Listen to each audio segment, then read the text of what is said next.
দর্শক, আলোচিত ঘটনার পেছনের ঘটনা এবং সেগুলোর বিশ্লেষণ নিয়ে আমাদের নিয়মিত আয়োজন নিউজ ভিউজ 24 আপনাদের সবাইকে স্বাগত জানাচ্ছি। আপনাদের সাথে আছি আমি শরীফুল হক।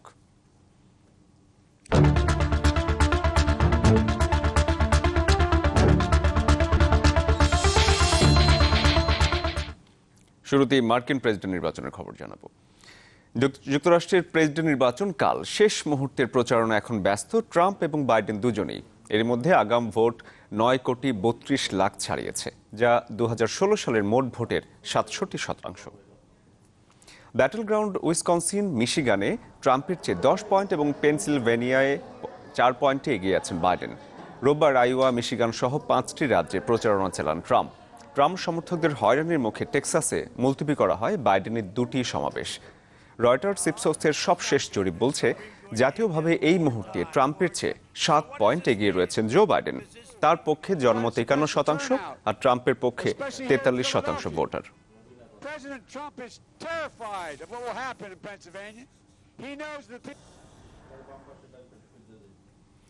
ডাকযোগে ভোট নিয়ে ট্রাম্পের আপত্তি, নতুন বিচারপতি নিয়োগ আর ষড়যন্ত্র তত্ত্বে ফল নিয়ে ক্রমেই উদ্বেগ বাড়ছে যুক্তরাষ্ট্রে।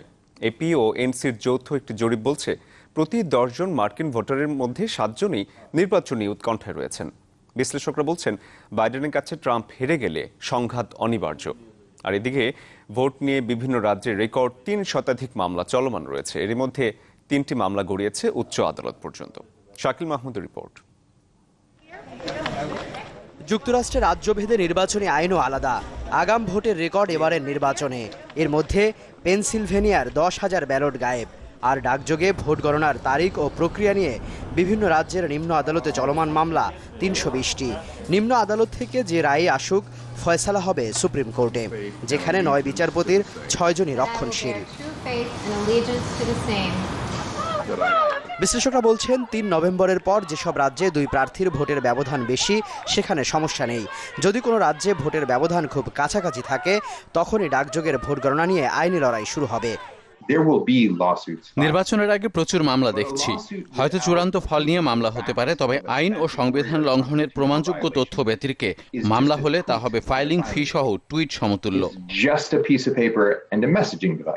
I believe when you use your power, the power to vote, you're going to change the course of this country for বিচারপতিদের হস্তক্ষেপে 2000 সালে সব ভোট গণনার আগেই প্রেসিডেন্ট হন জর্জ বুশ। অনেকের শঙ্কা 3 নভেম্বরের প্রেসিডেন্ট নির্বাচনী ফল গড়াতে পারে সুপ্রিম কোর্টে। সেক্ষেত্রে সাফল্য ঘরে তুলবে ট্রাম্প শিবির, যেমনটা ঘটেছিল 2000 সালে আল গোর বনাম জর্জ বুশের ক্ষেত্রে।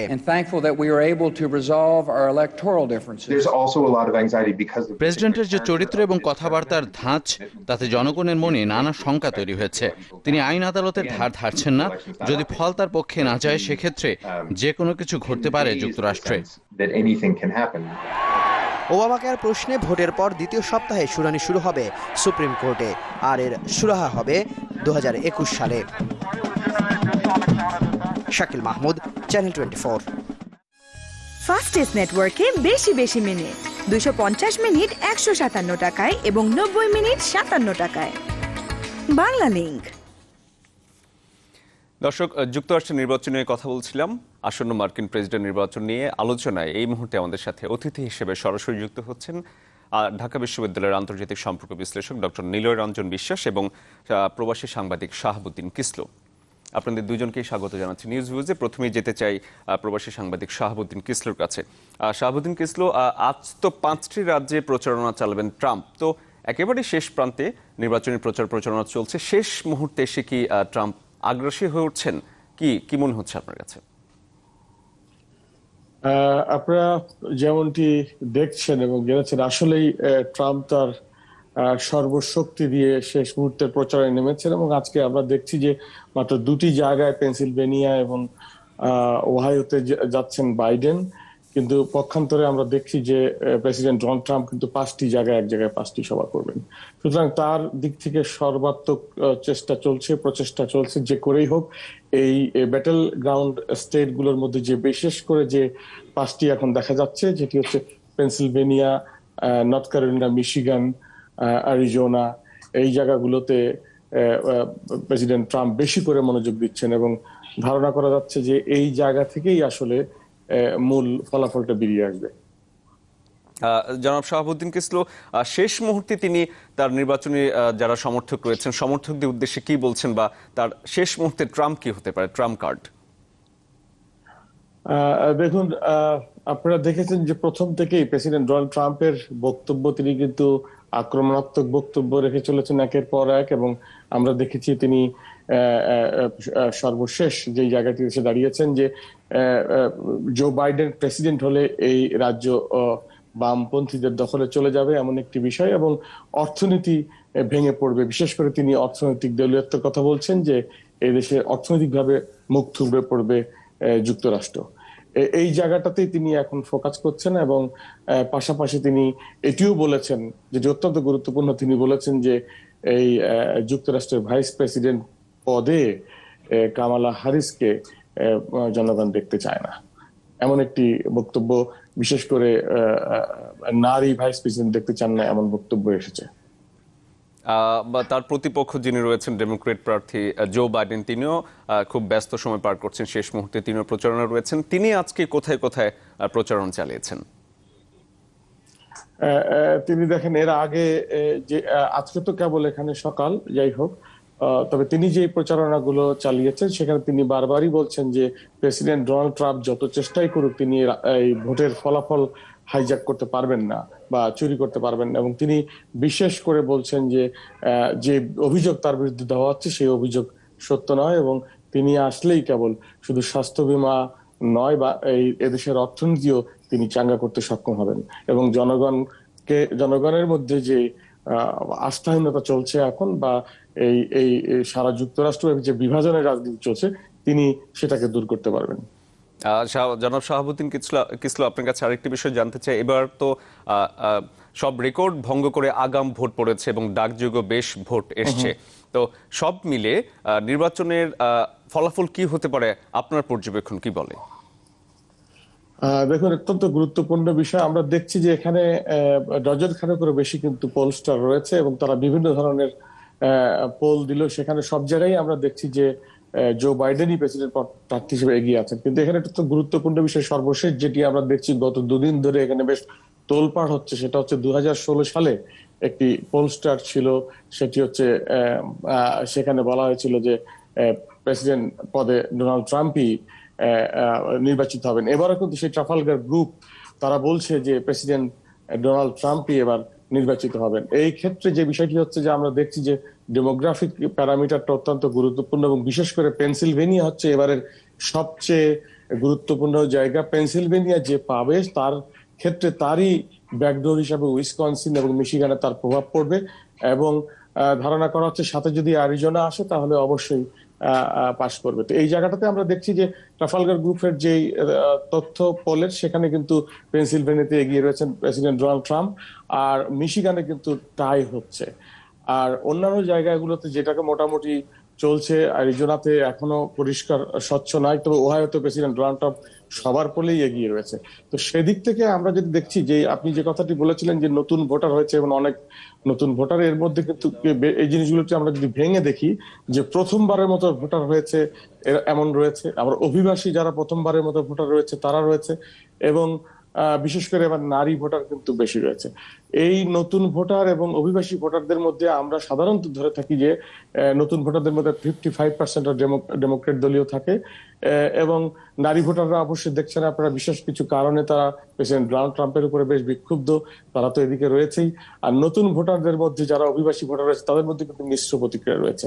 তো এই পরিস্থিতিতে যে বিষয়টি দাঁড়িয়েছে সেটি হচ্ছে যে যদিও অত্যন্ত অন্যান্য পোলগুলোতে আপনারা দেখছেন যে বিরাট ফারাক, কিন্তু বাস্তবতা এখানে দেখা যাচ্ছে অত্যন্ত হাড্ডাহাড্ডি লড়াই মুখোমুখি হবে। এবং সর্বশেষ এই প্রায় আধা ঘন্টা আগে যেটি আমি দেখেছি যে ইভেন সিএনএন এর পোলেও যেটি দেখা যাচ্ছে সেখানে মাত্র 2 ইলেকট্রাল ভোটের ব্যবধান রয়েছে। আপনারা জানেন যে নাব্রাস্কা এবং মেইনের ভোট কিন্তু ইলেকট্রাল ভোট কিন্তু এটা অ্যালোকেটেড হয়ে থাকে। সুতরাং যিনি পেনসিলভেনিয়া পাবেন, আমরা দেখছি টেক্সাসও কিন্তু একটি ঘটনা ঘটছে, এবং আমরা নিউজে দেখেছি যে এই টেক্সাসের কিছু ভোট নিয়ে ইতিমধ্যে রিপাবলিকানরা আপত্তি জানিয়েছেন।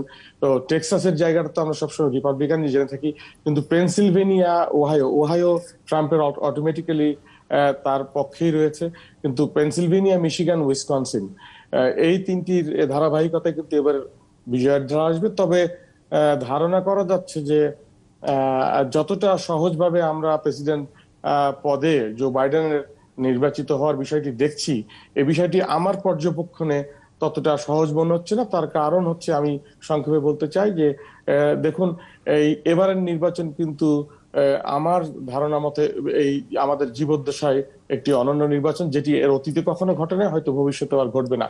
এবং এই নির্বাচনের মধ্য দিয়ে আগামী শতকের যুক্তরাষ্ট্র কেমন হবে সেই জায়গাটি কিন্তু নির্ধারিত হবে। জনাব এবং শিহাবুদ্দিন সেক্ষেত্রে কিসলু, আমরা আপনার কাছে আবারও ফিরবো, মার্কিন নির্বাচনে আরো কথা বলবো। আমাদের আরেকজন অতিথি রয়েছেন ডক্টর নিলয় রঞ্জন বিশ্বাস, আন্তর্জাতিক সম্পর্ক বিশ্লেষক। আমরা এবার তার কাছে আসতে চাই। ডক্টর নিলয়, আপনাকে স্বাগত জানাচ্ছি নিউজ উইজ 24-এ। আপনি নিশ্চয়ই শুনছিলেন জনাব শিহাবুদ্দিন কিসলু বলছিলেন নির্বাচনের বিভিন্ন জরিপের কথা, মাঠের কি অবস্থা, তারা কে কোথায় প্রচারণা চালাচ্ছেন। তো সব জরিপে মোটামুটি হিলারি ক্লিন্টন এগিয়েছিলেন, আমরা এর আগে নির্বাচনে দেখেছি। এবারও দেখতে পাচ্ছি যে মোটামুটি সার্বিকভাবে 7 পয়েন্ট এগিয়ে রয়েছেন জো বাইডেন। তো কি ঘটতে চলেছে, কি মনে হয় আপনার পর্যবেক্ষণ কি বলে? ধন্যবাদ। আসলে এটা আন্তর্জাতিক রাজনীতি বা মানে গণতন্ত্রের যে রাজনীতি, সেই রাজনীতিতে আমেরিকার যে নির্বাচন, সেটা অন্য অনেক দেশেরই নির্বাচন থেকে অনেক গুরুত্ব বহন করে। তার ব্যাখ্যা হয়তো বা দেওয়ার প্রয়োজন হবে না। শুধুমাত্র ঐতিহাসিকভাবে গণতান্ত্রিক রাষ্ট্র তাই নয়, আন্তর্জাতিকভাবে আমেরিকার গুরুত্ব অনেক বেশি। এবারের নির্বাচন আরেকটু বেশি গুরুত্বপূর্ণ শুধুমাত্র এই কারণে না যে একজন রাষ্ট্রপতি দ্বিতীয়বারের মতো নির্বাচিত হতে যাবেন কিনা, যেটা আমেরিকার ইতিহাসে 12 থেকে 13 বার হয়েছে এর আগেও। যদিও বেশিরভাগ সময় আমরা দেখেছি যে সাধারণত এক টার্মের পরেই নতুন রাষ্ট্রপতি নির্বাচিত হন। তো ওই সংখ্যাতাত্ত্বিক বিচারেও এখানে আমরা একেবারেই কিছু বলতে পারছি না যে মানে আবার কি আমরা এই রিপিটেশনটা দেখবো যে ডোনাল্ড ট্রাম্প, যিনি এখনকার রাষ্ট্রপতি, তিনি রাষ্ট্রপতি হিসেবে নির্বাচিত হবেন, নাকি নতুন রাষ্ট্রপতি আসবে। কারণ দুই দিকের ইতিহাসে কিন্তু রয়েছে।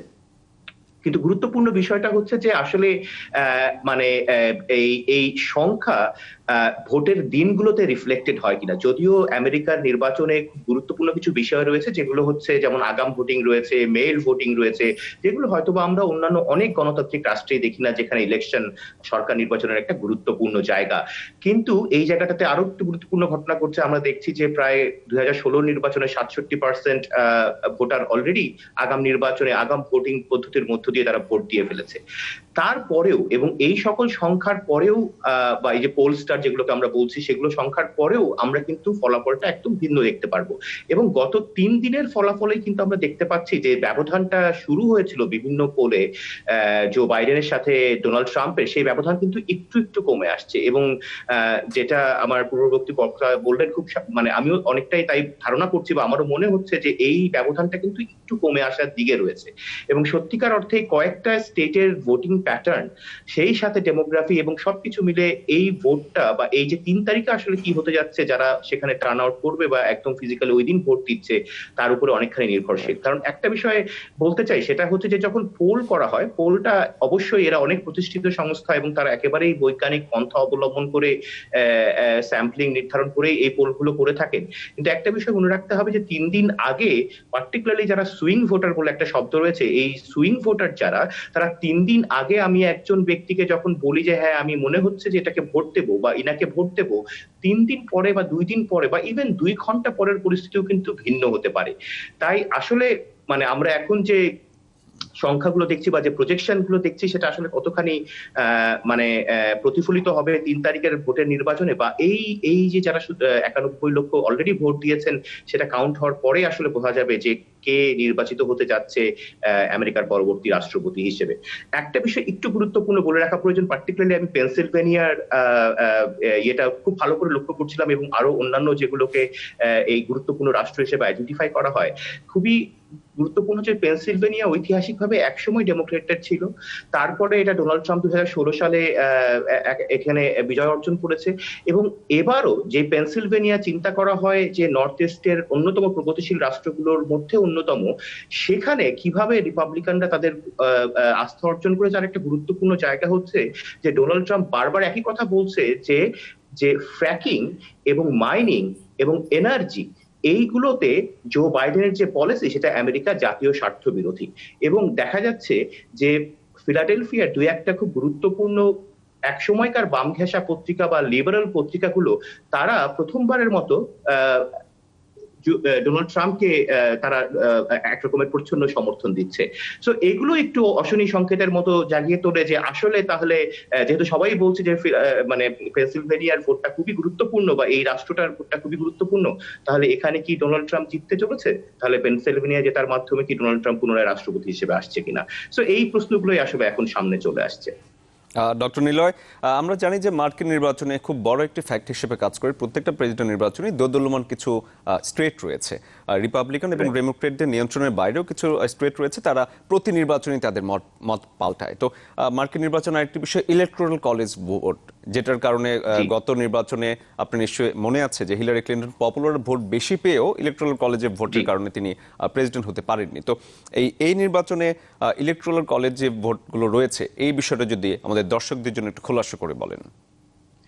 এই বিষয়টা মানে একটু কমপ্লিকেটেড, কিন্তু যদি খুব সোজা করে স্বল্প সময়ের মধ্যে বলতে হয় সেটা হচ্ছে যে প্রত্যক্ষ ভোটে যিনি জিতবেন তিনি সবসময় যে ক্ষমতায় আসীন হবেন সেই জায়গাটাকে কিছুটা বন্ধ করার জন্য এবং এখানে এক ধরনের মানে প্রত্যক্ষ চেক এন্ড ব্যালেন্স রাখার জন্য, যেটা গণতান্ত্রিক ইনস্টিটিউশন গুলোতে হয়ে থাকে, সেই কারণেই কিন্তু যারা আমেরিকার ফাউন্ডিং ফাদার্স ছিলেন তারা কনস্টিটিউশনে এই প্রবিধানটা রেখেছিলেন যে যাতে করে একজন হয়তো অনেক বেশি পপুলার ভোট পেয়েছেন কিন্তু একটা সময় এসে যারা ইলেকট্রাল কলেজের নির্ধারিত ব্যক্তি হিসেবে ওই রাষ্ট্র থেকে এই ভোটটা পেয়ে আসবেন, তারা যদি মনে করেন যে কোনো কারণে তিনি একজন সক্ষম ব্যক্তি না রিপ্রেজেন্ট করার মতো রাষ্ট্রকে, মানে রাষ্ট্রপতি হিসেবে, সেক্ষেত্রে তাদেরও একটা মতামত এখানে থাকা প্রয়োজন। তো এক্ষেত্রে বিষয়টা হয় যে প্রতিটা রাষ্ট্রেরই যেহেতু ফিক্সড মেম্বার থাকেন ইলেকট্রাল কলেজের, তারা কিন্তু এক্ষেত্রে যেটা হয় যে ওই রাষ্ট্রে যখন কেউ মেজরিটি পেয়ে থাকে সেই কিন্তু ইনফ্যাক্ট ইলেকট্রাল কলেজের ওই সিটগুলো পেয়ে থাকে এবং তারা এসে কিন্তু আবার এখানে নির্ধারণ করেন, তারাও কিন্তু ভোট দেন এবং তারা প্রত্যক্ষভাবে ভোট দিয়ে কিন্তু ডেমোক্রেট প্রার্থী না রিপাবলিকান প্রার্থী রাষ্ট্রপতি হিসেবে নির্বাচিত হবেন, সেই বিষয়টা এখানে। তো এখানে একটা দ্বিতীয় স্তর যুক্ত করার মূল কারণটাই হচ্ছে যে ওই চিন্তা থেকে যাতে করে একটা চেক অ্যান্ড ব্যালেন্সের মাধ্যমে যিনি একজন প্রতিষ্ঠিত বা একজন সক্ষম ব্যক্তি তাকেই যেন রাষ্ট্রপতি হিসেবে নির্ধারিত করা হয়। শুধুমাত্র যিনি 51% ভোট পেয়ে যাবেন আর বাকি 49%-এর একেবারেই কোনো ধরনের ভয়েস থাকবে না, ওই বিষয়টা যেন এখানে না হয়, বা একেবারে মানে কি বলা হয় মানসিক ভারসাম্যহীন বা শারীরিক ভারসাম্যহীন বা কোনোভাবে অক্ষম ব্যক্তি যাতে করে শুধু পপুলার ভোট পেয়ে নির্বাচিত না হয়, সেই বিষয়টাকে এখানে চেক এন্ড ব্যালেন্স করা যায়। সো এটা একটা ইন্টারেস্টিং আমার মনে হয় পদ্ধতি এবং যেটা কিন্তু অনেক ভালোভাবেই কাজ করেছে। এখন একটু আমরা প্রশ্ন করছি কারণ অনেকের কাছে আমাদের মনে হচ্ছে যে ডোনাল্ড ট্রাম্প বা তার মতো করে একজন ব্যক্তি আমেরিকার রাষ্ট্রপতি হয়ে গেছে, এটা কি ঠিক হলো কিনা, সেটা একেবারেই মানে জাজমেন্টের বিষয় যদি আমি ওইভাবে বলি আর কি। ডক্টর নিলয়, আপনি আমাদের সাথে থাকুন, আমরা আবারও ফিরে যেতে চাই শিহাবুদ্দিন কিসলুর কাছে। শিহাবুদ্দিন কিসলু, আপনি নিশ্চয়ই আলোচনা শুনছেন ডক্টর নিলয়ের, তো আপনার কাছে এই পর্যায়ে জানতে চাইছো মার্কিন যে গণমাধ্যমগুলো আছে তারা নির্বাচনের পূর্বাভাস হিসেবে কি বলছে? দেখুন, আমরা যেই বিষয়গুলো এখানে লক্ষ্য করে থাকি সেটি হচ্ছে যে সাধারণভাবে অন্যান্য যে গণমাধ্যমগুলো আছে তার মধ্যে একটি গণমাধ্যম যেটা আমরা জানি যে ফক্স যে গণমাধ্যম রয়েছে সেটি কিন্তু টোটালি ডানপন্থী একটি গণমাধ্যম, আর আমরা সিএনএন সহ অন্যান্য গণমাধ্যমগুলোতে কিন্তু ওভারঅল বলা যায় যে অলমোস্ট সেম আমরা পাচ্ছি। শুধুমাত্র ফক্সে আমরা এর ব্যতিক্রম দেখেছি, তবে গত সপ্তাহ দুয়েক আগেও কিন্তু ফক্সের মধ্যেও এক ধরনের আমরা টানাপোড়েন লক্ষ্য করেছি। তো গণমাধ্যমগুলো আসলে তারা যে ধরনের বিশ্লেষণ করছে এবং তারা যা বলতে চাচ্ছে সেটি হচ্ছে যে কোনো বিবেচনাতেই এবার তারা দেখছেন যে যেভাবে জো বাইডেনের পেছনে বিভিন্ন আমি বলবো যে জনগোষ্ঠী এবং বিশেষ করে ইভেন ওয়াল স্ট্রিট পর্যন্ত আজকে আমি দেখলাম যে ওয়াল স্ট্রিট জো বাইডেনকে নিয়ে ভীত নয় এমন একটি মেসেজও তারা দিয়েছেন। তো সেই জায়গা থেকে গণমাধ্যমের বক্তব্য কিন্তু জো বাইডেন, কিন্তু আমরা মনে করি যে এখনো সেই জায়গা আসেনি যে আমরা এখনই এই বিষয়টির মানে চূড়ান্ত কোন সিদ্ধান্তে আসতে পারি যে গণমাধ্যমের যে ফলাফল বা তারা যেটি বলার চেষ্টা করছেন সেটি হবে। তারাও কিন্তু জোর দিয়ে এই বিষয়টি বলছেন না। এমনকি আমি মেনশন করতে চাই যে জো বাইডেন স্বয়ং এবং ডেমোক্রেট পার্টির পক্ষ থেকেও কিন্তু বলা হচ্ছে যে আমাদেরকে এই ব্যাপারে ওভার কনফিডেন্স হওয়ার কোনো সুযোগ নেই, এবং যে কারণে তারা ভোট কেন্দ্রে যাওয়ার জন্য খুব বেশি করে উৎসাহিত করছেন সমস্ত ভোটারদেরকে। জনাব শিহাবুদ্দিন কিসলু, আপনাকে অসংখ্য ধন্যবাদ। আপনি আমাদের সাথে থাকুন। আবারও আমরা ফিরে যাচ্ছি ডক্টর নিলয় রঞ্জন বিশ্বাসের কাছে। ডক্টর নিলয় রঞ্জন বিশ্বাস, আপনি নিশ্চয়ই আলোচনাটি শুনছিলেন। তো এই পর্যায়ে আপনার কাছে জানতে চাই যে ডোনাল্ড ট্রাম্প তার মতো করে সবকিছু সাজিয়েছেন, চালিয়েছেন এতদিন। মধ্যপ্রাচ্য থেকে যুদ্ধনীতি থেকে ফিরে আসা, চীনের সঙ্গে বিরোধ এবং পাকিস্তানের সঙ্গে এতদিনের একটি মিত্রতার সম্পর্ক, সেটা থেকেও এখন অনেক দূরে আমেরিকা। তো সংক্ষেপে আপনার কাছে জানতে চাই, মোড়লের যে পথটা রয়েছে, বিশ্ব মোড়ল, সেটা কি যুক্তরাষ্ট্র হারালো? একটা বিষয় হচ্ছে যে হারালো নাকি সে নিজেই চাইছে না, মানে এখানে ডোনাল্ড ট্রাম্পের অ্যাডমিনিস্ট্রেশন নিজেই চাইছে না। সেটা হচ্ছে যে এক ধরনের অবস্থার পরিবর্তন হচ্ছে, যেটা ঠিক প্রথম বিশ্বযুদ্ধের আগের অবস্থায় ফিরে যাওয়া না, যখন আমেরিকা আসলে বিশ্ব রাজনীতিতে একেবারে অংশগ্রহণ করতে চাইতো না। এই পরিস্থিতির পরিবর্তনটা হয় দ্বিতীয় বিশ্বযুদ্ধের সময় থেকে, পার্টিকুলারলি পার্ল হারবার বম্বিং থেকে অনেকে বলে থাকেন। কিন্তু এরপরে আমরা এত বছর অবধি আমরা কিন্তু দেখে আসছি যে যুক্তরাষ্ট্রের একটা গুরুত্বপূর্ণ মানে অবদান রয়েছে এবং একই সাথে তার অন্তর্ভুক্তি রয়েছে। সে সবসময় আন্তর্জাতিক বিষয়গুলোতে করতে চায়। তো ডোনাল্ড ট্রাম্পের এই জায়গায় ইউনিকনেসটা ছিল যে ডোনাল্ড ট্রাম্প চেয়েছে যে আমেরিকা সরাসরি ভাবে কি বিশ্বের বিভিন্ন জায়গায় ইনভলভ হতে চায় কিনা এবং খুব প্রত্যক্ষভাবে হতে চায় কিনা, তা না করে এখানে একটু বোঝার বিষয় হচ্ছে যে আমেরিকা কিন্তু তার মানে এই না যে আমেরিকা পরিপূর্ণভাবে একেবারে ইগনোর করবে বা একেবারে উদাসীন হয়ে যাবে বিশ্বের কোথায় কি ঘটছে। কিন্তু আমেরিকার বা ডোনাল্ড ট্রাম্পের এখনকার পরিস্থিতি, তার যে রাজনীতি, সেটা হচ্ছে যে আমেরিকার স্বার্থটা অন্য কেউ আমেরিকার হয়ে যদি বাস্তবায়ন করতে পারে। যার একটা ছোট উদাহরণ যেরকম আমরা বলি যে, যেটা অবশ্যই শুধু ডোনাল্ড ট্রাম্প না, জর্জ ডাব্লিউ জুনিয়র বুশ থেকেই শুরু হয়েছিল, সেটা হচ্ছে যে দক্ষিণ এশিয়ায় আমেরিকা মনে করেছে ভারত যদি আমেরিকার যে স্বার্থ সেটা বাস্তবায়ন করতে পারবে কিনা, বা ওভারঅল এশিয়াতে চীনকে কাউন্টার করার জন্য কারা বন্ধু হতে পারে। সেখানে জাপান আসতে পারে, সেখানে অস্ট্রেলিয়া আসতে পারে এবং ভারত আসতে পারে। তো ডোনাল্ড ট্রাম্প এই নীতিটাকে আরো বেশি কঠোরভাবে তিনি বাস্তবায়ন করার চেষ্টা করছে যে আমেরিকা বা আমেরিকার সেনাবাহিনী বা সশস্ত্র বাহিনী নিজে প্রত্যক্ষভাবে না থেকে আমেরিকার স্বার্থকে তার বন্ধু রাষ্ট্র দিয়ে এই বিভিন্ন মহাদেশে এগুলোকে প্রতিপালন করা যায় কিনা, সেই জায়গাটাই আমেরিকার মনে হচ্ছিল যে প্রত্যক্ষভাবে এক ধরনের, যে আপনি যে শব্দটা বললেন খুবই গুরুত্বপূর্ণ, যে মৌলিকপনা থেকে বের হয়ে এসে এক ধরনের বন্ধু রাষ্ট্র দিয়ে তার যে স্বার্থ, সেই স্বার্থ সিদ্ধি করা। এখন প্রশ্নটা হচ্ছে যে যদি এখানে পরিবর্তন হয় তাহলে কি এই নীতিরও পরিবর্তন হবে? সেটা আসলে বলা একটু মুশকিল, কিন্তু মনে হচ্ছে যে বহির রাজনীতিতে আমেরিকার যে অবস্থান, তাতে করে আমেরিকা সম্ভবত নিজে আর বড় কোনো সংঘর্ষে জড়াতে চায় না এবং কিছুটা এক ধরনের অন্যদের দ্বারা বা বন্ধু রাষ্ট্রের দ্বারা এই সমস্যাগুলো সমাধান করার চেষ্টা করছে। সিরিয়ায় হয়তো বিষয়টা ঘটেনি, কিন্তু মধ্যপ্রাচ্যের অন্যান্য জায়গায় আমরা দেখছি যে কি করে ইসরায়েলের সাথে অন্যান্য রাষ্ট্রগুলোর বন্ধুত্বপূর্ণ সম্পর্ক তৈরি করার মাধ্যমে সেখানে সংঘাত থেকে কি করে কমানো যায় সেটা চেষ্টা করছে। এটা মানে অনেকে পছন্দ করুক বা না করুক, ডোনাল্ড ট্রাম্পের কিন্তু কিছুটা ইউনিকনেস ছিল ফরেন পলিসির ক্ষেত্রে, এবং এটা নর্থ কোরিয়ার ক্ষেত্রে প্রযোজ্য। যে নর্থ কোরিয়ার সাথে আমেরিকার আগের কোনো প্রশাসন কিন্তু কথা বলার সুযোগ বা ওইভাবে অবস্থান তৈরি করেনি, যেটা সে তৈরি করেছে। এটা এখানে অনেকেরই অপছন্দ হতে পারে। তো এই জায়গাগুলো ইম্পর্টেন্ট কনসিডারেশন ছিল, যেটা হেলথ কেয়ার সেক্টর থেকে একেবারেই ভিন্ন, যেটা কোভিড-19 বা হেলথ কেয়ার সেক্টরের ডোনাল্ড ট্রাম্পের সবচেয়ে বড় সমালোচনা হিসেবে চিন্তা করা হয়। কিন্তু পররাষ্ট্রনীতিতে আমেরিকার এই অবস্থানটা তার পূর্বসূরীদের থেকে অবশ্যই তিনি ভিন্নভাবে চিন্তা করেছিলেন। আপনাদের দুজনকে অসংখ্য ধন্যবাদ জানাচ্ছি আমাদের সাথে যুক্ত হওয়ার জন্য এবং আমাদের সময় দেওয়ার জন্য। দর্শক, আমরা কথা বলছিলাম মার্কিন প্রেসিডেন্ট নির্বাচনে। আমাদের সাথে দুজন অতিথি আমাদের সাথে উপস্থিত ছিলেন। এবার একটি বিরতি নিচ্ছি, বিরতি থেকে ফিরছি, আরো খবর নিয়ে আমাদের সঙ্গেই থাকুন। দর্শক, বিরতির পর আবারও আমন্ত্রণ জানাচ্ছি নিউজ ভিউজ 24-এ। ভূমিষ্ঠ হওয়ার পরপরই একক একটি আইডি ধারণ করবে দেশের প্রতিটি শিশু, যার নাম হবে ইউনিক আইডি। মাত্র 10 বছর বয়সে চোখের আইরিশ ফিঙ্গারপ্রিন্ট দেওয়ার পর পাবে পরিচয়পত্র। তবে ভোটার তালিকার নাম উঠবে 18 বছর হলে। এমন উদ্যোগ নিয়ে এর মধ্যে কাজ শুরু করেছে নির্বাচন কমিশন। কমিশন বলছে, ইউনিক আইডি কার্ড চালু হলে বন্ধ হবে কিশোর অপরাধ, আর সেই সাথে পরিচয়পত্র জালিয়াতিও বন্ধ হবে। আহসান হিমেলের রিপোর্ট।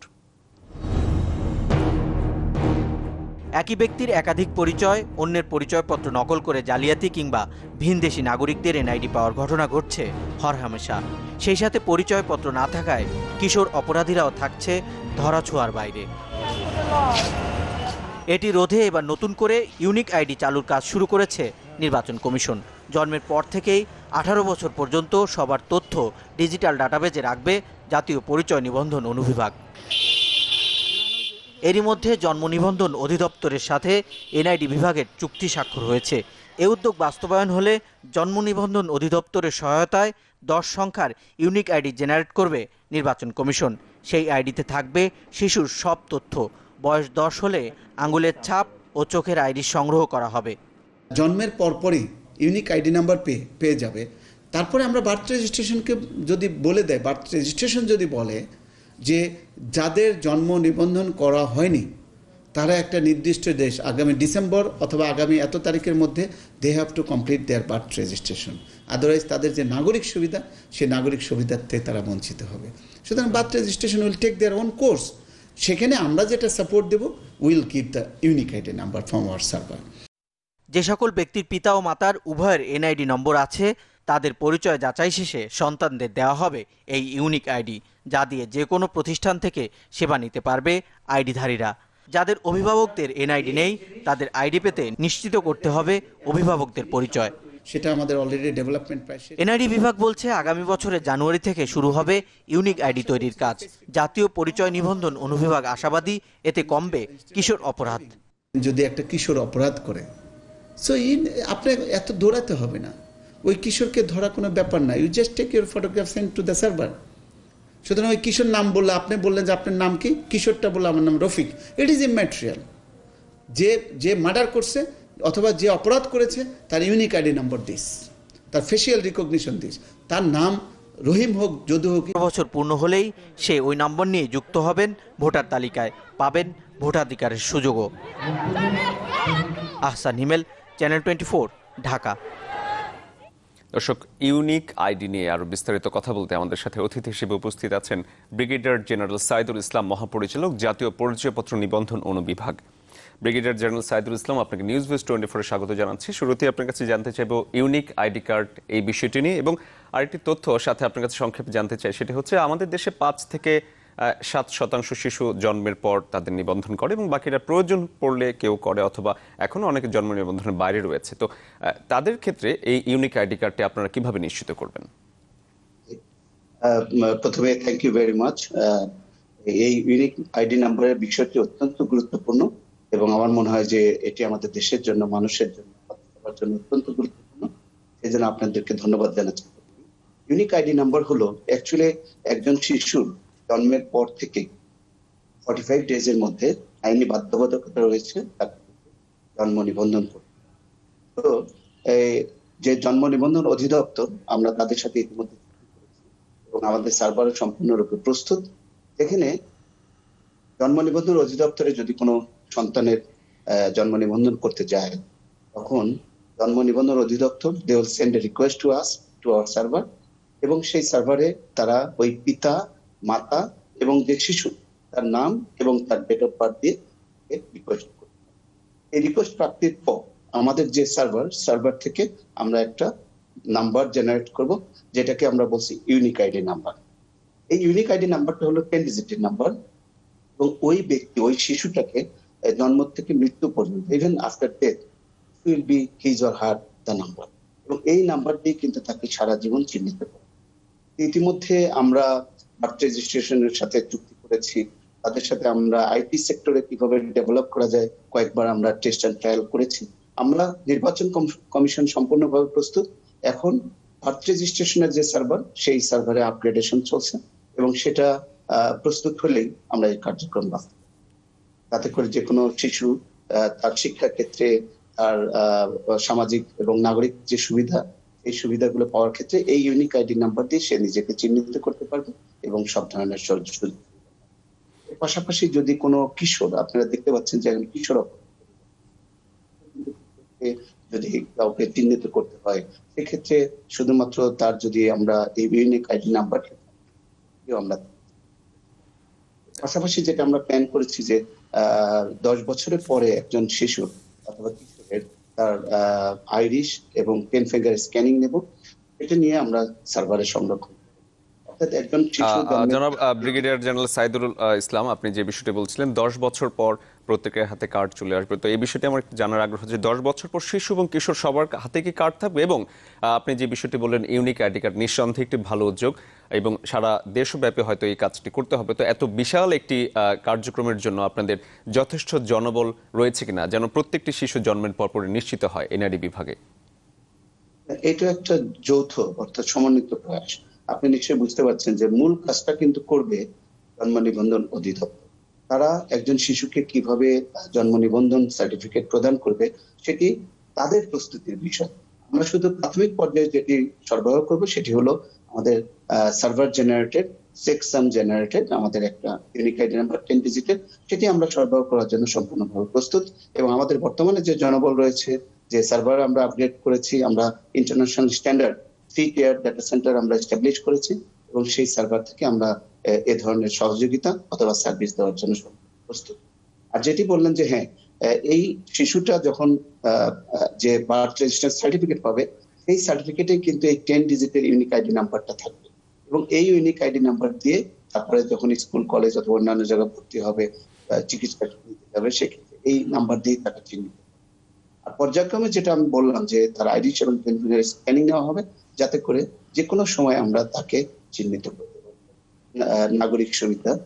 এই আমাদের যে সার্ভারের যে ক্যাপাসিটি, তাতে আমরা বর্তমান সার্ভার দিয়ে প্রায় 200 কোটি নাগরিককে আমরা এই ইউনিক আইডি নাম্বার, সুতরাং আমরা এটা বাস্তবায়ন করলে আমরা মনে হয় যে সারা দেশকে এর আওতায় আনতে পারবো এবং জন্ম থেকে মৃত্যু পর্যন্ত এই বিষয়টি যদি বাস্তবায়ন করা যায় তাহলে নিঃসন্দেহে একটু ভালো উদ্যোগ হবে। আমি সবশেষে সংক্ষেপে আপনার কাছে জানতে চাই, অনেক শিশু এতিম রয়েছে, অনেকের বাবা মা নেই, তো তাদের ক্ষেত্রে ইউনিক আইডি কার্ডটি নিশ্চিতের ক্ষেত্রে আপনারা কি ব্যবস্থা গ্রহণ করবেন?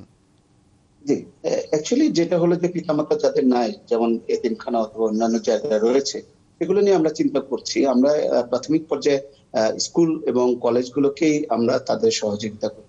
সেখানে যে শিক্ষক, প্রধান শিক্ষক, অন্যান্য পিতামাতা সেখানে রিপোর্ট করবে, তো তাদের মাধ্যমে আমরা চিহ্নিত করব। যাদের পিতামাতা নাই অথবা যারা এতিমখানা অথবা বিভিন্ন জায়গায় রয়েছে, তাদেরও তো দায়িত্ব নেওয়ার জন্য সেই প্রতিষ্ঠানকে এগিয়ে আসতে হবে এবং সেই প্রতিষ্ঠান প্রধান যদি তাদের চিহ্নিত করে, সেই চিহ্নিতকরণের সাথে সম্পৃক্ত করেই আমরা ওই কিশোর অথবা শিশু। আপনাকে অসংখ্য ধন্যবাদ আমাদের সাথে যুক্ত হওয়ার জন্য এবং সময় দেওয়ার জন্য। দর্শক, আমাদের সাথে যুক্ত ছিলেন ব্রিগেডিয়ার জেনারেল সাইদুল ইসলাম, মহাপরিচালক, জাতীয় পরিচয়পত্র নিবন্ধন অনুবিভাগ। নিউজ 24 এর সময় হলো আরেকটা বিরতি নেওয়ার। ফিরছি বিরতির পর, আমাদের সঙ্গেই থাকুন। বিরতির পর আবারও ফিরে এলাম নিউজ 24-এ। আপনাদের সাথে আছি আমি শরীফুল হক। চিকিৎসার জন্য ছুটছেন এক হাসপাতাল থেকে আরেক হাসপাতালে, তারপরও যমজ নবজাতককে বাঁচাতে পারেনি হতভাগ্য বাবা। আর তাই বিচার চাইতে কাফনে মোড়ানো সন্তানদের মরদেহ নিয়ে হাজির হলেন সর্বোচ্চ আদালতে। ভুক্তভোগী বাবার অভিযোগ, জন্মের পরপরই 3টি হাসপাতালে নিয়ে গিয়েও 2 সন্তানের চিকিৎসা মেলেনি কোথাও। এই ঘটনায় অভিযুক্ত হাসপাতালগুলোকে 48 ঘন্টার মধ্যে ব্যাখ্যা দিতে বলেছেন হাইকোর্ট।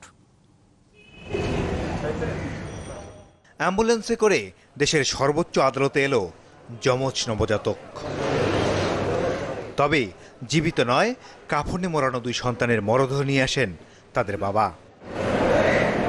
আবুল কালামের অভিযোগ, জন্মের পরপরই কিছু জটিলতা দেখা দেয় চিকিৎসার জন্য যান রাজধানীর 3টি হাসপাতালে, তবে চিকিৎসা মেলেনি কোথাও। সোমবার সকালে স্ত্রীর গর্ভে হঠাৎই ব্যথা অনুভূত হয়, তাকে নিয়ে যাওয়া হয় মুগদা ইসলামী ব্যাংক হাসপাতালে। সিএনজি থেকে নামার সময় হাসপাতালের সামনে প্রসব করেন 5 মাস 17 দিনের 2 যমজ শিশু। বাচ্চা দুটিকে নেওয়া হয় এই হাসপাতালে, কিন্তু এনআইসিইউ না থাকায় পাঠানো হয় ঢাকা শিশু হাসপাতালে। সিএনজি থেকে আসতেছে, আমি আসতেছি, আমার ওয়াইফ আসতেছে, আমার ছোট ভাই আর আমার ছোট ভাইয়ের বউ আসতে লাগে। আপনার সিএনজিতে ডেলিভারি অলরেডি হয়ে যায় 2টাই। সেখানেও এনআইসিইউ খালি না থাকায় ভর্তি নেওয়া হয়নি। বিএসএমএমইউতে পাঠানো হলে তারা জানায় শিশু দুটি আর বেঁচে নেই। ডাক্তার এলো, হার্টবিট ঠিক আছে, আমাদের এখানে এনআইসি নাই, আপনার যদি বাচ্চা উন্নত চিকিৎসা অন্য যাতে নিয়ে যেতে পারে। ক্ষোভ করবো কিসের উপরে, কারণ বাচ্চা মারা গেছে, এখন এটা ক্ষোভ তো আর কার উপরে, একটু আল্লাহ ভালো যায়, আর কিছু না। এটি বাজে দৃষ্টান্ত উল্লেখ করে ওই 3 হাসপাতালের কাছে 48 ঘন্টার মধ্যে ব্যাখ্যা চান হাইকোর্ট। হাইকোর্ট বিষয়টা খুব অমানবিক ভেবে এই 3 হাসপাতালের পরিচালকের কাছে 48 ঘন্টার মধ্যে ব্যাখ্যা চেয়েছেন এবং তাদের এই চিকিৎসায় অবহেলাকে কেন, নিষ্ক্রিয়তাকে কেন অবৈধ ঘোষণা করা হবে না, সেই মর্মে একটা রুল জারি করেছেন। ঘটনাটি দিনভর গণমাধ্যমে আলোচিত হলেও কিছুই জানা নেই বলে জানান স্বাস্থ্যমন্ত্রী। ও বিষয়টা জানি না, আমাকে বললেন না। মাসুদুর রহমান, চ্যানেল 24, ঢাকা।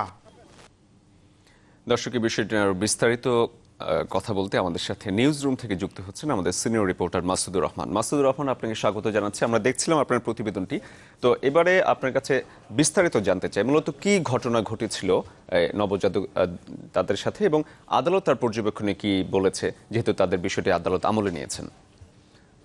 আসলে পুরো বিষয়টি হলো যেই মা আজকে নবজাতক সন্তান প্রসব করেছিলেন, আসলে তার গত মধ্যরাত থেকেই প্রসব বেদনা ছিল। এরপরেই যেটি হয় যে সকালবেলা তারা মুগদা ইসলামী ব্যাংক হাসপাতালে আসেন। আসার পথে ঠিক হাসপাতালের সামনে সিএনজি থেকে নামার সময় কিন্তু বাচ্চা দুটি প্রসব করা হয়। যেহেতু বাচ্চা দুটির বয়স ছিল 5 মাস 17 দিন, তো সেখান থেকে বাচ্চা দুটিকে মুগদা ইসলামী ব্যাংক হাসপাতালে নেওয়া হয়। নেওয়ার পর যেটি হাসপাতাল কর্তৃপক্ষ বলে যে তাদের হার্টবিট আছে এবং তাদের অক্সিজেন দেওয়া হয়, কিন্তু যেহেতু এনআইসিইউ নেই সেখানে মুগদা জেনারেল হাসপাতালে, সেহেতু তারা বাচ্চা দুটিকে পাঠিয়ে দেন ঢাকা শিশু হাসপাতাল। শিশু হাসপাতালে পাঠানোর পর যেটি হয়, শিশু হাসপাতাল কর্তৃপক্ষ জানিয়ে দেয় যে তাদের এখানে এনআইসিইউ খালি নেই। তো এই বিষয়টি যে ব্যক্তি আবুল কালাম, তার তিনি হাইকোর্টের একজন কর্মচারী। তো এখান থেকে হাইকোর্ট থেকে পরবর্তীতে ফোন দেওয়া হয় যেন বাচ্চাদেরকে ভর্তি নেওয়া হয়, কোনো ব্যবস্থা করে দেওয়া হয়। তারপরেও তারা এরকম কিছু করতে পারেনি। এরপরে সেখান থেকে বাচ্চাদেরকে নেওয়া হয় বঙ্গবন্ধু শেখ মুজিব মেডিকেল বিশ্ববিদ্যালয়ে শিশুর যে ওয়ার্ড রয়েছে সেখানে নেওয়া হয়, কিন্তু তারাও জানিয়ে দেন যে আসলে তাদের এনআইসিইউ খালি নেয়। এবং পরবর্তীতে বাচ্চাদেরকে দেখা হয় যে আসলে বাচ্চা দুটি বেঁচে আছে কিনা। এক পর্যায়ে বেলা 12টার পর শিশু দুটিকে মৃত ঘোষণা করা হয় এবং বলা হয় যে বাচ্চা দুটি বেঁচে নেই। তো বাচ্চা দুটির বাবা যেহেতু সুপ্রিম কোর্টের কর্মচারী, তিনি বাচ্চা দুটি নিয়ে সরাসরি সুপ্রিম কোর্টে চলে আসেন এবং তিনি এই বিষয়টি একজন বিচারপতির নজরে নিয়ে আসেন। বিষয়টি আমলে নিয়ে সাথে সাথেই কিন্তু হাইকোর্ট আদেশ দেন এবং যে হাইকোর্ট এই বিষয়টিকে অমানবিক উল্লেখ করেন এবং 2 বিচারপতির বেঞ্চ খাস কামরায় বসে বলেন যে এই ধরনের বাজে দৃষ্টান্ত, যেহেতু বাচ্চা দুটিকে ভর্তি করানো হয়নি, সে কারণে কী কারণে তাদেরকে ভর্তি করানো হলো না, সে কারণে মুগদা জেনারেল হাসপাতালের পরিচালক, ইসলামী ব্যাংক যেটি মুগদা ইসলামী ব্যাংক হাসপাতাল, ঢাকা শিশু হাসপাতালের পরিচালক এবং বঙ্গবন্ধু শেখ মুজিব মেডিকেল বিশ্ববিদ্যালয়ের পরিচালক, 3 জনের কাছে আলাদা আলাদা করে ব্যাখ্যা চাওয়া হয়েছে। 48 ঘন্টার মধ্যে তারা এই ব্যাখ্যা দেবেন এবং একই সাথে তাদের এই দায়ীদের বিরুদ্ধে কেন ব্যবস্থা নেওয়া হবে না এ মর্মে একটি রুল জারি করেছেন। এবং বৃহস্পতিবার এই ঘটনায় কার কি দায় রয়েছে, কে এই ঘটনায় দায়ী এবং দায়ীদের বিরুদ্ধে কেন ব্যবস্থা নেওয়া হবে না, সব বিষয় নিয়ে আগামী বৃহস্পতিবার পরবর্তী আদেশ দেবেন আদালত। মাসুদুর রহমান, আপনাকে অসংখ্য ধন্যবাদ আমাদের সাথে যুক্ত হওয়ার জন্য। দর্শক, ফেনীর মুহুরী নদীতে উজানের ঢল কমলেও বাঁধ ভেঙে সেখানে প্লাবিত হয়েছে আরও একটি গ্রাম। আর যাতে পর্যন্ত মোট 6টি গ্রাম তলিয়ে গেছে পানিতে। বাঁধের আরেকটি স্থানে ফাটল দেখা দিয়েছে, আর সেটি টিকিয়ে রাখতে কাজ করে যাচ্ছেন স্থানীয় জনপ্রতিনিধি এবং স্থানীয় মানুষজন। তলিয়ে গেছে রোপা ধান এবং শীতকালীন সবজির ক্ষেত, আর ভেসে গেছে পুকুরের মাছ। এতে করে চরম ক্ষতিতে পড়েছেন সেই এলাকার কৃষকরা। ত্রাণ নয়, বাঁধ মেরামতি টেকসই পরিকল্পনা চান তারা। দর্শক, এই বিষয়ে আরো বিস্তারিত খবর জানাতে ফেনী থেকে আমাদের সাথে সরাসরি এখন যুক্ত হচ্ছেন দিলদার হোসেন স্বপন। স্বপন, আপনাকে স্বাগত জানাচ্ছি এবং পুরো বিস্তারিত ঘটনা আপনার কাছে জানতে চাই সংক্ষেপে। বাঁধ ভেঙে গেল এবং স্থানীয়রা কি চান? হ্যাঁ, শরীফ, আপনি যেমনটি বলছেন, ফেনীর সৌন্দর্য উপজেলা সদর ইউনিয়নের মহুরী নদীর বাঁধ ভেঙে প্রায় 6 গ্রাম প্রভাবিত হয়েছে এবং ভোরবেলার দিকে আরেকটি ভাঙা দেখা দিচ্ছে। অর্থাৎ 2টি স্থানে বাঁধ ভেঙেছে এবং একটা ভাঙার প্রক্রিয়া রয়েছে। এবং আপনাকে গত 2 দিন ধরে আমরা এটার উপর বিস্তারিত নিয়ে করছি। যেটা জানিয়েছি আমাদের দর্শকদেরকে, সেটি হলো মহুরী নদীর বাঁধ। এটা মূলত পানিটা আসে ভারত থেকে। আমাদের ফেনীতে যে মহুরী নদী, মহুরী, কহুয়া, সিলোনিয়া 3টা নদী রয়েছে ফেনীতে। এই 3টা নদী উল্লেখযোগ্য, যেটা পরশুরাম নদী, ছাগলিয়া এবং ফেনী সদরের একাংশ দিয়ে গড়িয়ে এটা দক্ষিণ দিকে চলে গিয়েছে। মহুরী নদীটা মূলত ভারত থেকে পানিতে আসে। আমাদের এখানে যখন অতিরিক্ত বৃষ্টি হয় আসলে তখন ক্ষতিগ্রস্ত হয় না, কিন্তু ভারতে যখন টানা 3-4 ঘন্টা বৃষ্টি হলে মহুরী নদীর পানি একদম বিপদসীমার উপর দিয়ে প্রবাহিত হয়। কিন্তু আপনাকে বলে রাখি, বিএনপি সরকার আমলে প্রায় 155 কোটি টাকা ব্যয় আপনার মহুরী, কহুয়া, সিলোনিয়া। দিলদার, আমরা বুঝতে পেরেছি আপনাদের তথ্যগুলো। ধন্যবাদ আমাদের সাথে যোগ দেওয়ার জন্য। দর্শক, দিলদার হোসেন স্বপন জানাচ্ছিলেন ফেনী থেকে। স্বাধীনতার 50 বছরে মুক্তি পাবে অপারেশন সুন্দরবন। শুরু হলো প্রীতিলতা চলচ্চিত্রের শুটিং। হ্যালোইনের ভয়ঙ্কর সাজে বলিউড তারকারা। দর্শক, দেশ বিদেশের এমন সব খবর নিবারে থাকছে একটি ডেস্ক রিপোর্ট।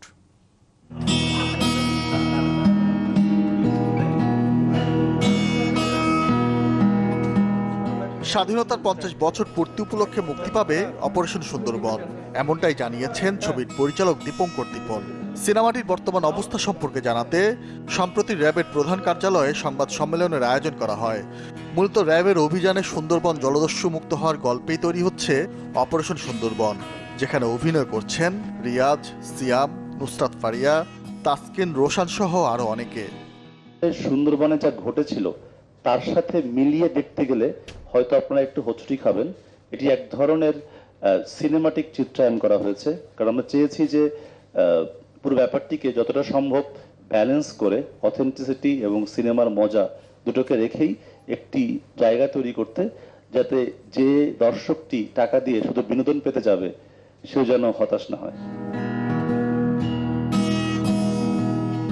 শুরু হলো প্রীতিলতা চলচ্চিত্রের শুটিং। ব্রিটিশ বিরোধী আন্দোলনের অন্যতম বিদ্রোহী নারী প্রীতিলতার জীবনী নিয়ে সিনেমাটি নির্মাণ করছেন রাশিদ পলাশ, যেখানে নাম ভূমিকা অভিনয় করছেন পরিমণি। পরিচালক জানান 1 থেকে 6 নভেম্বর পর্যন্ত ঢাকার বিভিন্ন লোকেশনে হবে প্রীতিলতার শুটিং। এর পরের কাজ হবে চট্টগ্রামে। ছবির একটি গানে কণ্ঠ দিয়েছেন কবির সুমন।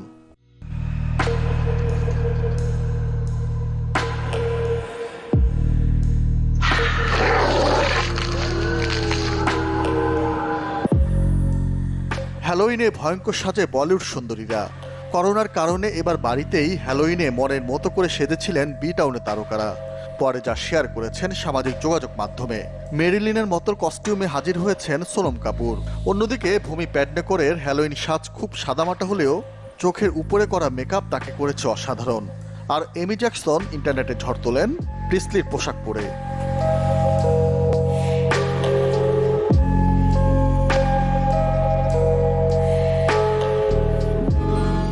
এই আয়োজন ছিল আজকে আমাদের সন্ধ্যার নিউজ ভিউজ 24। এতক্ষণ যারা আমাদের সঙ্গে ছিলেন সবাইকে অসংখ্য ধন্যবাদ জানাচ্ছি।